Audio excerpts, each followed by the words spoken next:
അസ്സലാമു അലൈക്കും വറഹ്മത്തുള്ളാഹി. ഇന്ന് നമ്മൾ പാദവാർഷിക പരീക്ഷയുടെ മുന്നോടിയായി നിങ്ങളുടെ എല്ലാ പാഠഭാഗങ്ങളിൽ നിന്നുമുള്ള ഒന്നാമത്തെ പാഠഭാഗങ്ങളുടെ ഒരു മോഡൽ ക്വസ്റ്റ്യൻ പേപ്പറാണ് ഇവിടെ ചർച്ച ചെയ്യുന്നത്. നമുക്ക് ഏതൊക്കെ ചോദ്യങ്ങൾ വന്നതെന്ന് നോക്കാം.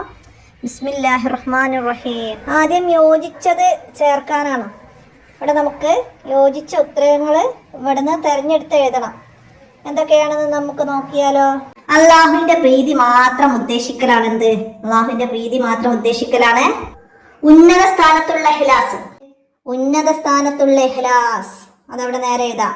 ഈ വിശുദ്ധ ഗ്രന്ഥമാണ് അൽ ഖുർആനുൽ കരീം. 3, ഇസ്ലാമിക ശരീഅത്തിന്റെ വിധികൾ 5 ആകുന്നു. ശരീഅത്തിന്റെ വിധികൾ അഹ്കാമുദ്ദീനിയ 5 ആകുന്നു. നേരെ 5 എഴുതാം. 4, മദീനയിലെ ആദ്യത്തെ പള്ളിയാണ് മസ്ജിദുൽ ഖുബാ. ഇനി ആ കൂലിയോ ശിക്ഷയോ ഇല്ലാത്തത് ഹലാലാണ്. ഹലാല് വില കൂടിയ ഭക്ഷണം കഴിക്കലും വില കൂടിയ ചെരുപ്പ് ധരിക്കലൊക്കെ ഹലാലാണ്. ഹറാമ്, വാജിബ്, കറാഹത്ത് ഒക്കെ നമ്മൾ പഠിച്ചിട്ടുണ്ട് അല്ലേ. ചെയ്താൽ ശിക്ഷയില്ല, ഉപേക്ഷിച്ചാൽ കൂലിയുള്ളതാണ് കറാഹത്ത്. അങ്ങനെ നമുക്ക് ഓരോന്നും ഇതുപോലെ വന്നാല് എഴുതാൻ കഴിയണം. ഇനി ആ പൂരിപ്പിച്ചു കൊടുക്കാനാണ്. എന്താണ്? അഹ്ലിസ് വദാഅൻ ഡാഷ് ദിൽകില. എന്താണ്? അഹ്ലിസ് വദാഅൻ ലാ തുരീദ ബിതാഅത്തിൻ ഇല്ല തഖർറുബ മിൻ ഇലാഹിക ദിൽകില. അപ്പൊ അത് പൂർത്തിയാക്കി കൊടുക്കാൻ വരും. മനസ്സിലായില്ല? 2 സ്ഥലത്ത് വിട്ടിട്ടുണ്ട്. ഇഖ്ലാസ് എന്ന പാഠത്തിൽ നിന്നാണ്, മനസ്സിലാക്കാൻ കഴിയണം. അടുത്തത് പരിശുദ്ധ ഖുർആൻ നബി സല്ലല്ലാഹു അലൈഹി വസല്ലമയുടെ ഏറ്റവും വലിയ മുഅ്ജിസത്താണ്. അടുത്തത് സുന്നത്ത്, ചെയ്താൽ കൂലിയുള്ളതും ഉപേക്ഷിച്ചാൽ ശിക്ഷയില്ലാത്തതുമാണ്.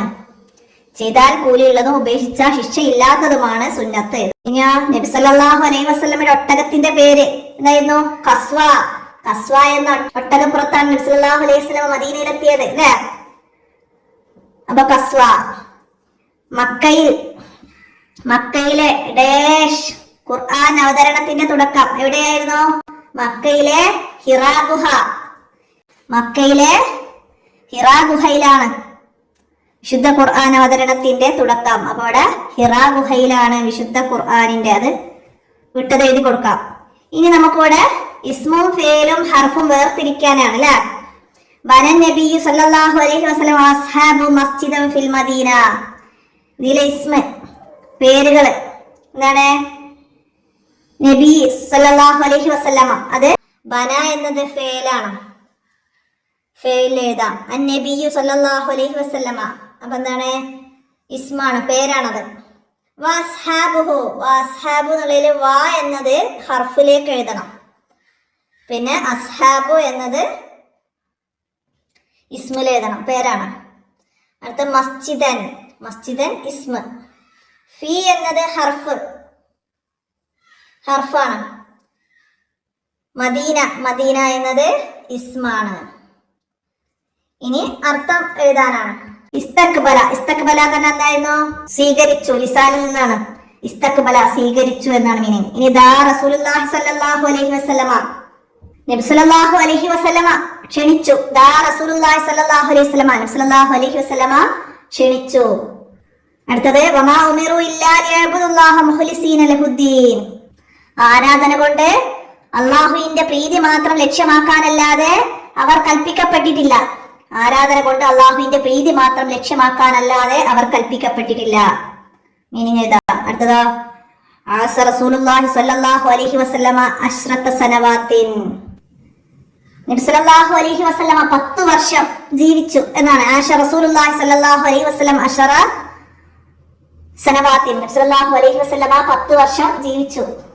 ബഅദൽ ഹിജ്റക്ക് ശേഷം. അങ്ങനെ പാഠത്തിൽ പഠിച്ചതാണ്. അപ്പൊ ഹിജ്റക്ക് ശേഷം 10 വർഷം നബി സല്ലല്ലാഹു അലൈഹി വസല്ലമ മദീനയിൽ ജീവിച്ചു എന്നാണ്. ഇപ്പൊ ഇവിടെ വന്നത് നിങ്ങൾക്ക് 10 വർഷം നബി സല്ലല്ലാഹു അലൈഹി വസല്ലമ ജീവിച്ചു എന്ന് മാത്രമേ ഉള്ളൂ. അപ്പൊ അവിടെ എഴുതാം. ഇനി വ്യക്തമാക്കാനാണ്. എന്താണ് ഇഖ്ലാസ്? എന്താണ്? നമ്മെ സൃഷ്ടിച്ച് പരിപാലിക്കുന്ന റബ്ബിന്റെ പ്രീതി മാത്രം ആരാധന കൊണ്ട് ഉദ്ദേശിക്കലാണ് ഇഖ്ലാസ്. നമ്മെ സൃഷ്ടിച്ച് പരിപാലിക്കുന്ന റബ്ബിന്റെ പ്രീതി മാത്രം ആരാധന കൊണ്ട് ഉദ്ദേശിക്കലാണ് ഇഖ്ലാസ്. ഫർള് ഐന് എന്താണ് ഫർള് ഐന്? ഓരോ വ്യക്തിക്കും നിർബന്ധമായതാണ് ഫർള് ഐന്. ഓരോ വ്യക്തിക്കും നിർബന്ധമായതാണ് ഫർള് ഐന്. ഇതുപോലെ ഫർള് കിഫായ സമൂഹത്തിൽ ഒരാൾ ചെയ്താൽ മതിയാകും, ആരും ചെയ്തില്ലെങ്കിൽ എല്ലാവരും കുറ്റക്കാരാവുന്ന കാര്യമാണ് ഫർള് കിഫായ എന്ന് മനസ്സിലാക്കണം കേട്ടോ. അതുപോലെ വരാം. ഇനി ആരാണ് അൻസാറ്? ആരാണ്? മുഹാജിറുകളെ സ്വീകരിച്ച മദീനയിലെ സഹാബികളാണ് അൻസാർ. നബി സല്ലല്ലാഹു അലൈഹി വസല്ലമ മക്കയിൽ നിന്ന് മദീനയിലേക്ക് പോകുന്നതിന്റെ മുന്നേ മക്കയിൽ ഇറക്കപ്പെട്ട സൂറത്തുകളാണ് സൂറത്തുൽ മക്കിയ. അപ്പോൾ നബി സല്ലല്ലാഹു അലൈഹി വസല്ലമയുടെ മക്ക ജീവിതകാലത്ത് അവതരിപ്പിക്കപ്പെട്ട സൂറത്തുകളാണ് മക്കിയ. ഇനി ഉത്തരം എഴുതാനാണ്. മദീനയിലെ സാമൂഹിക പുരോഗതി. മദീനയിലെ പുരോഗതികൾ നമ്മുടെ മതപരവും സാമൂഹികവും സാംസ്കാരികവും നമ്മൾ മനസ്സിലാക്കിയിട്ടുണ്ട്. അപ്പൊ അതിലെ സാമൂഹിക പുരോഗതിയാണ് മുഹാജിറുകൾക്കും അൻസാറുകൾക്കും ഇടയിലെ സാഹോദര്യം ഉണ്ടാക്കി എന്നതാണ് സാമൂഹിക പുരോഗതി എഴുതേണ്ടത്. മുസഫ് എന്നാൽ എന്ത്? എന്താണ് മുസഫ്? വിവിധ ഘട്ടങ്ങളിലായി അവതരിപ്പിക്കപ്പെട്ട ആയത്തുകൾ ഒരു ഗ്രന്ഥമായി ക്രോഡീകരിക്കപ്പെട്ടതാണ് മുസഫ്. വിവിധ ഘട്ടങ്ങളിലായി അവതരിക്കപ്പെട്ട ആയത്തുകൾ ഒരു ഗ്രന്ഥമായി ക്രോഡീകരിക്കപ്പെട്ടതാണ് മുസഫ്. ഇനിയാ ഹിക്മത്തിന്റെ അരുവികളെ ഹൃദയത്തിൽ നിന്ന് ആവിലേക്ക് അള്ളാഹു വെളിവാക്കി കൊടുക്കും. ആർക്കാണ്? 40 ദിവസം ഇഖ്ലാസോട് കൂടി അമലുകൾ ചെയ്യുന്നവർക്ക്. ഇനി സുന്നത്തിന്റെ മറ്റു 4 പേരുകൾ. സുന്നത്തിന്റെ മറ്റു 4 പേരുകൾ എന്തൊക്കെയാണ്? മന്ദൂബ്, മുസ്തഹബ്, നഫ്ല്, തതവ്വു. മന്ദൂബ്, മുസ്തഹബ്, നഫ്ല്, തതവ്വു സുന്നത്തിന്റെ മറ്റു പേരുകളാണ്. ഇനി ശരി അടയാളപ്പെടുത്തണം. ടിക്ക് ചെയ്യാനാണ്. ഒന്നാമത് ഖുർആനിലെ സൂറത്തുകളുടെ എണ്ണം. ഖുർആനിലെ 114 സൂറത്തുകളാണ്.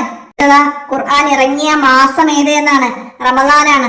റമളാനിലാണ് ഖുർആൻ ഇറങ്ങിയത്. അടുത്തതാ മക്കിയ സൂറത്തുകളുടെ എണ്ണം. മക്കിയ സൂറത്തുകൾ 86 ആണ്. 86. അത് ടിക്ക് ചെയ്യാം. ഇനി ഖുർആനിൽ എത്ര ജുസുകളുണ്ട്? എത്രയാണ്? 30. 30 എഴുതുന്നത് മാറിപ്പോകരുത്. 30 സൂറത്തുകളുണ്ട്.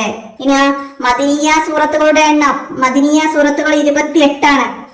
ഖുർആൻ അവതരിച്ചു കൊടുത്ത മലക്കാരാണ്. നബി സല്ലല്ലാഹു അലൈഹി വസല്ലമക്ക് ഖുർആൻ അവതരിപ്പിച്ചു കൊടുത്തത് ആരായിരുന്നു? ജിബ്രീൽ അലൈഹിസ്സലാമാണ്. ജിബ്രീൽ അലൈഹിസ്സലാം. അത് ടിക്ക് ചെയ്യാം. ഉദാഹരണം ഏതാനാണ്? ഹലാലിന് ഉദാഹരണം വില കൂടിയ ഭക്ഷണം കഴിക്കല്. ഹലാല് വില കൂടിയ ഭക്ഷണം കഴിക്കല്. കറാഹത്ത് നിസ്കാരത്തിൽ തല തുറന്നിടല്. സുന്നത്ത് മിസ്വാക്ക് ചെയ്യൽ. ഹറാമ് മദ്യപാനം. മദ്യപാനത്തിന്റെ കൂടെ നമ്മൾ പാടത്ത് പഠിച്ചിട്ടുണ്ട്. കളവ് പറയല് ഒക്കെ എഴുതാം. ഇഷ്ടമുള്ളത് എഴുതാട്ടോ. അടുത്ത ഫർള് കിഫായ. മയ്യിത്ത് നിസ്കാരം. ഫർള് ഐന് 5 വക്ത് നിസ്കാരം. റമളാൻ നോമ്പ്. അപ്പൊ ഇത്രയാണ് ഈ മോഡൽ ചോദ്യ പേപ്പറിൽ നിന്ന് മനസ്സിലാക്കേണ്ടത്. നമുക്ക് അടുത്ത മോഡൽ ചോദ്യ പേപ്പറുമായി അടുത്ത വീഡിയോയിൽ കാണാം. എന്തെങ്കിലും തെറ്റുകളൊക്കെ സംഭവിക്കുന്നുണ്ടെങ്കിൽ കമന്റ് ആയിട്ട് അറിയിക്കണം. അസ്സലാമു അലൈക്കും വറഹ്മത്തുള്ളാഹി.